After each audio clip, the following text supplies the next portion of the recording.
Fellow citizens, feast your eyes on this video below. What you're looking at is not just an ordinary Monday morning crowd. It is a full-blown political earthquake on the streets of Nanyuki, recorded fresh on this first day of June 2026.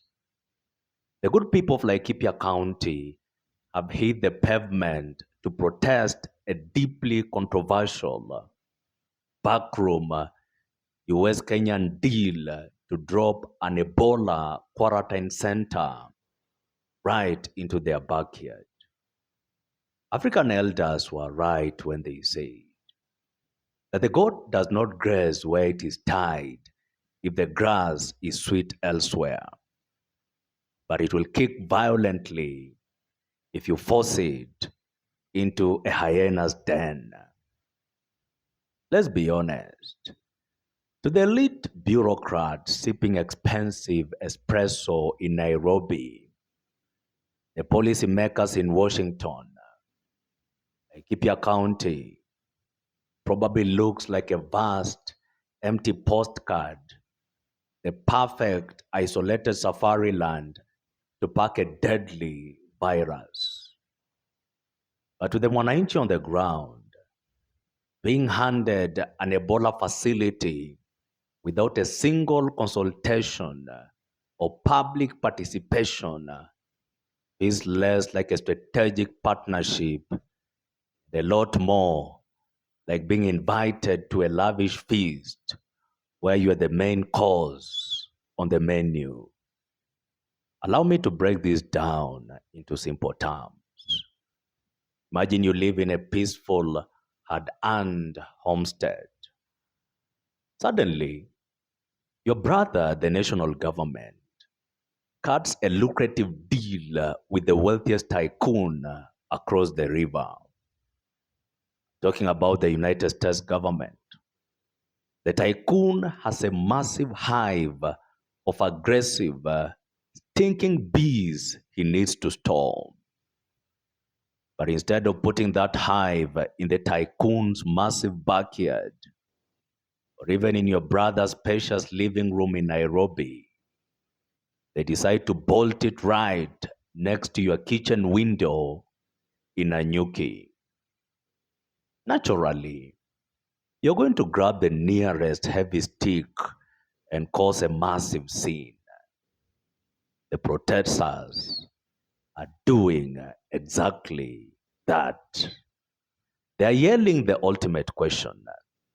If this deal is so incredibly safe and sweet, why did they build it on the lawns of Washington, D.C.? But why such fierce resistance from the people of Nanyuki and Laikipia County? Why the immediate suspicion? Because history has taught these residents that when foreign deals are cooked in the dark, the local community gets burned by the fire. Nanyuki is not a blank slate. It is a region with a long memory.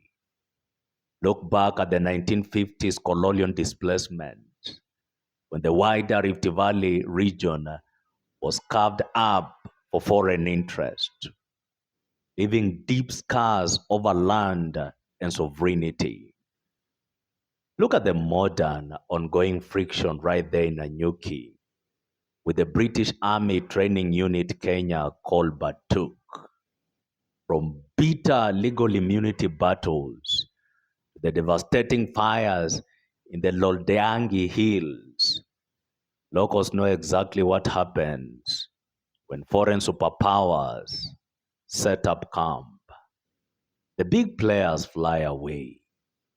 The local citizen is left to inhale the smoke, clean up the damage.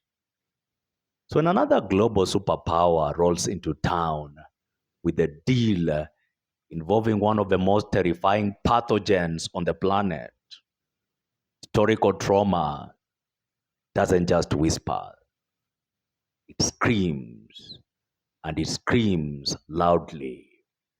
The people know that in the game of international diplomacy, the local citizen always carries the heaviest bag of risk. This isn't just an emotional outcry. It is a profound constitutional crisis captured in a single frame. The state machinery has developed a severe case of convenient amnesia regarding the supreme law of a land. Allow me to drag the law into the light. Article 1 of the Constitution of Kenya 2010 states black on white that all sovereign power belongs to the people of Kenya. It does not belong to the executive. It does not belong to foreign embassies. It belongs to the people. Furthermore, Article 10 elevates public participation to a non-negotiable national value. You see, you cannot legally, you cannot democratically, you cannot morally sign an international treaty that fundamentally threatens the health landscape of a county without asking the people who sleep there.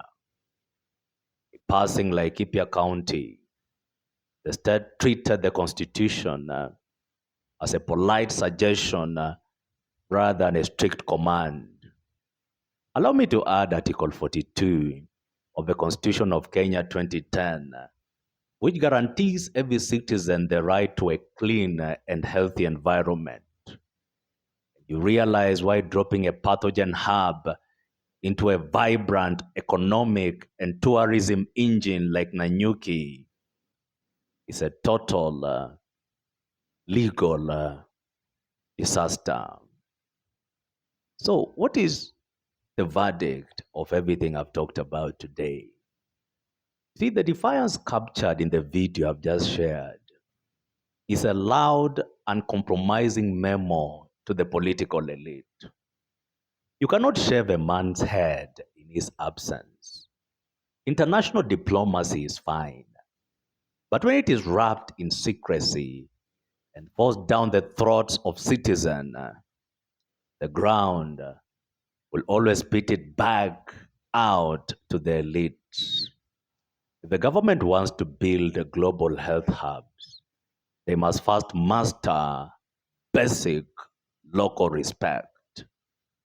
Otherwise, the streets of Nanyuki will keep teaching them that sovereign power will never be locked in a bedroom, or it will never be locked in a boardroom. Sovereign power belongs to the people of Kenya.